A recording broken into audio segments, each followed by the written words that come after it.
గురుగారు, పెద్దలు దాన ధర్మాలు చేయాలని చెప్తూ ఉంటారు. దానం, ధర్మం వీటి మధ్య భేదం ఏంటి? ఒక్కొక్క చోట ఒక్కొక్క పదానికి ఒక్కొక్క రకమైన అర్థం ఉంటూ ఉంటుంది. దాన్ని మనం జాగ్రత్తగా సమన్వయం చేయాలి. దానము, ధర్మము. ఇక్కడ ధర్మం అంటే మనం లోకంలో అనుకునేటువంటి ధర్మం కాదు. ఇక్కడ ఇవ్వటంలోనే ధర్మం ఉంది. ఇప్పుడు దానం అని అంటే యోగ్యత కలిగినటువంటి వ్యక్తి. ఇప్పుడు ఎవరో ఒక అతను మంచిగా ఒక పుస్తకం రాస్తున్నాడు. బాబాబు నువ్వు పుస్తకం రాయి, నేను ప్రింట్ చేయిస్తాను అని చెప్పి, అలాగే వాడు ఏదైనా ఇల్లు కట్టుకుంటున్నాడు.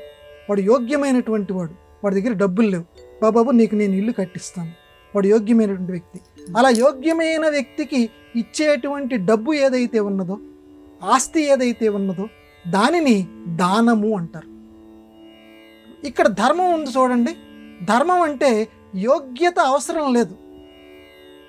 ఎవరు అడిగినా సరే బాబాబు నాకు కొంచెం ఏదైనా ఇరా అని చెప్పి అడిగితే వాడికి ఇచ్చేటువంటిది ఉన్నది చూడండి, దాన్ని ధర్మము అంటారు.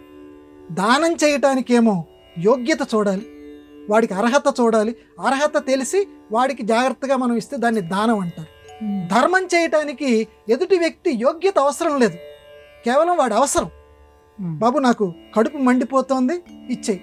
ఇక్కడ వాడి యోగ్యత ఎందుకు? మనకు కడుపు మండుతోంది, రానైనా నేను పెట్టిస్తాను, లేకపోతే అంటే అది కూడా చూడాలి. ఎందుకంటే ఆ డబ్బును మళ్ళీ వాడు దుర్వినియోగం చేసే ప్రసక్తి ఉంది.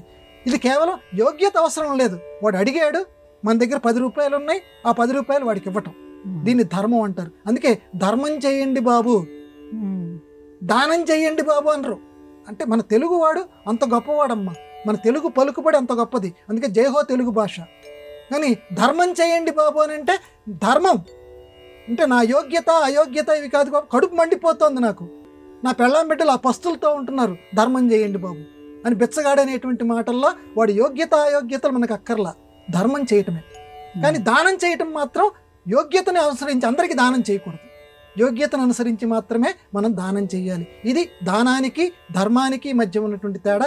ఈ రెండింటికి చాలా సున్నితమైన తేడా. అందువల్ల ధర్మ శబ్దాన్ని అక్కడ ఆ రకమైన దృష్టితో అర్థం చేసుకోవాలి. మిగతా చోట్ల ధార్యతే ఇది ధర్మం, ధరించబడేటువంటిది ధర్మం. ఇక్కడ ధర్మం వేరు.